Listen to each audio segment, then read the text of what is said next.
दोस्तों आज हम स्टार्ट करेंगे आप सभी को परसेंटेज यानी कि प्रतिशत। इसमें सारी इसकी बेसिक चीज़ें बताएंगे। प्रतिशत क्या होता है, इसको फ्रैक्शन में क्या बदलते हैं, कैसे पूरी चीज़ों को डिटेल से समझेंगे। तो आप कॉपी और पेन ले लीजिए और प्रतिशत को मेरे साथ अच्छे से यानी इजीली वे में आप सीख सकते हैं। तो चलिए आज के इस वीडियो को हम शुरू करते हैं। तो देखिए पहले प्रतिशत, इसको हम लोग इंग्लिश में परसेंटेज बोलते हैं।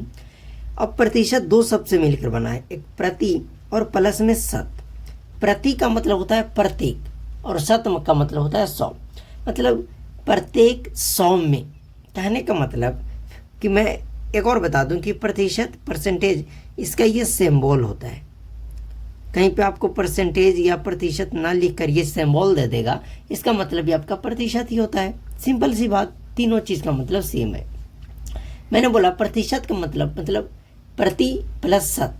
प्रति मतलब प्रत्येक, जैसे मैं लिख दे रहा हूँ। प्रति मतलब क्या होता है प्रत्येक। अब किसी को प्रत्येक नहीं समझ में आ रहा वो भी मैं बताता हूँ। प्लस शत का मतलब 100। प्रत्येक मतलब हर एक में, प्रत्येक मतलब एक में 100। कहने का मतलब कि जैसे मैं बोलूँ कि 20%, ध्यान से समझना। तो 20% मतलब 100 में आपका 20% यानी 20 रुपया का हकदार है। क्या, फिर से मैं बोलूँ कि जैसे 30%, क्या 30% मतलब 100 में आपका जो भाग है वो कितना प्रतिशत है, 3% है। इसका मतलब ये होता है 20 और बट्टे 100, मतलब 100 में कितना भाग 20 आपका है। इसका मतलब 30 बट्टा 100, इसका मतलब 100 में आपका भाग कितना है 30। कह सकते हैं प्रतिशत मतलब प्रत्येक शत, प्रत्येक में 100। यानी कि हम इसमें जो मान निकालेंगे वो इस 100 पे ही निकालेंगे, सीधा सीधी बात।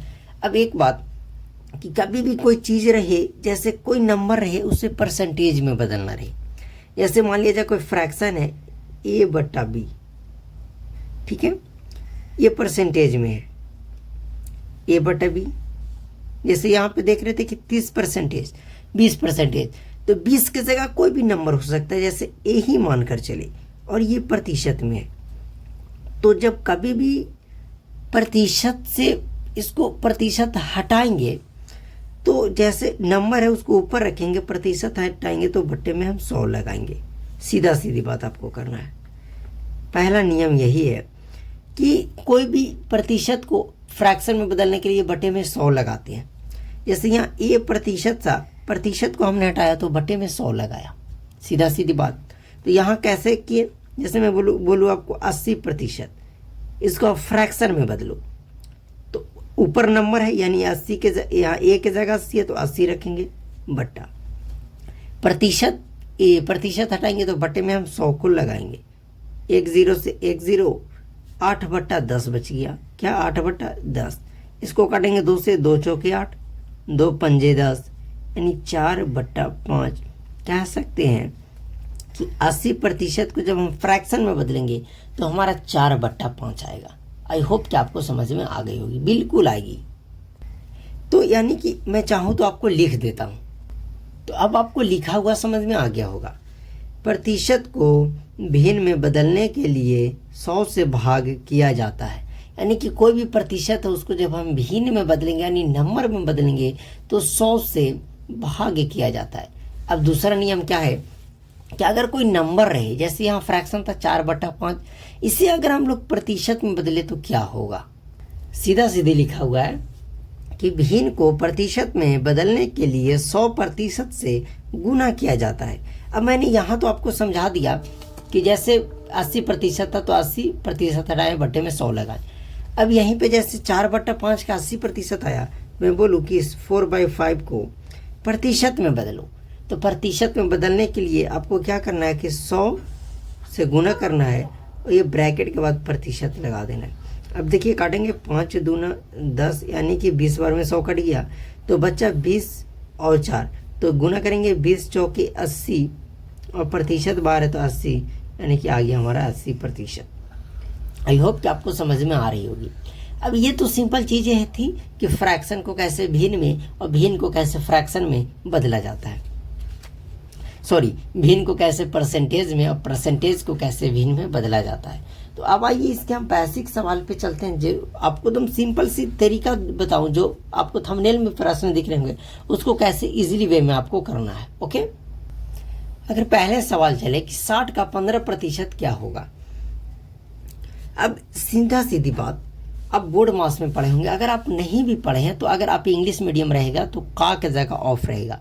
तो मैं यहाँ लिख दे रहा हूँ का या ऑफ, ये दोनों का जगह आपको मल्टीप्लाई करना है यानी गुना। का और ऑफ के जगह में क्या यूज करनी है, मल्टीप्लाई। तो हम चलिए 60 का 15% क्या होगा। तो मैं लिखता हूँ 60 का मतलब गुना 15%। क्वेश्चन तो यही कह रहा है कि 60 का 15% क्या होगा। ओके, अगला क्या करेंगे स्टेप में, 60 का 15। अब देखिए ये 15% है, तो मैंने क्या बोला, प्रतिशत हटाना है हमें, प्रतिशत तो रखना नहीं है। तो प्रतिशत हटाएंगे तो हम बट्टे में क्या लगाएंगे, 100 लगाएंगे। अब 100 लगाया तो एक जीरो से एक जीरो खत्म हो गया। अब देखिए 15 और 10 से, तो 5 से कटेगा, 5 तिया 15 और 5 दूना 10। अगर आपको काटना नहीं आता है तो आप मेरी काटने वाली वीडियो अब जरूर देखिएगा। तो 5 से काटे, 5 दूना 10, 5 तिया 15। अब फाइनल जो ऊपर में बच गया वो बचा 6 मल्टीप्लाई 3 और नीचे बचा हमारा 2। तो 2 से ये 6 कटेगा, 2 3 जा 6 यानी 2 तिया 6, 3 तिया करेंगे तो 9। ये हमारा आंसर। अब समझिए, आप कहने का मतलब कि अगर 60 रुपया है तो उसका 15%, 60 का जो 15% होगा वो हमारा 9 होगा यानी 9 रुपया होगा। 60 का 15% क्या होगा, 9 होगा। आ रही है समझ में। अब इस प्रकार का सवाल कभी भी आपको रहे, अब इजीली आपको बनाना है, जब स्टेप बाय स्टेप जैसे कह रहा है उस तरीका से। जैसे 60 का कह रहा था तो 60 का 60 लिखिए, का मतलब मैंने गुना लिखा, 15% लिखा। पहले क्वेश्चन को आप उसको कन्वर्ट कर दीजिए बनाने के नियम में। ओके, अब जैसे इस प्रकार का सवाल रहेंगे कि 15/13 का 20% क्या होगा, यानी फ्रैक्शन वाला वैल्यू। तो बस स्टेप बाय स्टेप लिखिए। जैसे है हमारा 15/13, तो मैंने लिखा 15/13 का मतलब गुना 20%, तो मैंने लिख दिया 20%। ओके, 15/13, 20 है तो 20 बटा, प्रतिशत जब हटाएंगे तो बटे में हम 100 लगाएंगे। अब यहीं से काटिए, 1 0 से 1 0, सीधा सीधी बात। अब देखिए 5 से कटेगा, 5 तिया 15 और 5 दूना 10। ओके, अब ये 2 से 2 भी खत्म हो गया, तो हमारा ऊपर बच गया 3 और ये बच गया हमारा 13। यानी कह सकते हैं कि 15/13 का 20% होगा, वो 3/13 होगा। ये थी प्रतिशत के बेसिक, यानी ये बेसिक था। अब हम अगले पार्ट में, यानी परसेंटेज का ही वो पार्ट रहेगा, मैं आपको समझा देता हूँ। ये आप मानिए कि पार्ट 1 था, पार्ट 2 में मैं आपको सीधा सवाल कराऊंगा। तो ये पार्ट 1 जब आप देख कर आइएगा तो सवाल में आपको इजीली होंगे। फिर उसके बाद अलग अलग तरीका का सवाल कराऊंगा। ये हमारा बेसिक क्लास था परसेंटेज का। तो आई होप कि ये क्लास आपको बहुत ही अच्छे तरीक़ा से समझ में आया होगा। चलिए इस वीडियो को यहीं समाप्त करते हैं। ओके।